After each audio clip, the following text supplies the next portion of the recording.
பெண்ணுக்கு போதையே ஆண்கள் தான். வாடிங்க. அடுப்புல தீ எரிய ஆரம்பிச்சிருச்சு. அது ரொம்ப முக்கியம். ஏதாவது துப்பு கிடைக்குதான்னு பாடுறா. விடிகிற வர வேணாலும் நிக்கலாம். கண்ணு அமைஞ்சிட போதுரா.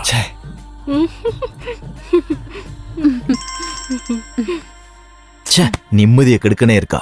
போத்திக்கிட்டு தூங்க கூடாதா? நிர்மலா தானே? என்னடா இவ்ளோ சீக்கிரம் போர் அடிச்சிருச்சா? இப்ப அவ புதையல் காக்குற பூதம் அதெல்லாம் என்கிட்ட ஒரு நாள் வரும். அதுவரை அவ பண்றதெல்லாம் பொறுத்துக்கணும். அது வரைக்கும் நீ உயிரோட இருப்பியான்னு எனக்கு சந்தேகம். மல்லிகா கூட வந்திருக்கனுக்கு உன்னை கொல்ல கொட்டேஷன் தந்தது நீ தானே சொன்ன? காசு கொடுக்க உயிரோட இல்லனா அப்புறம் என்ன கொட்டேஷன்? பிரச்சனை ஆயிடுச்சுல்ல. இதனோட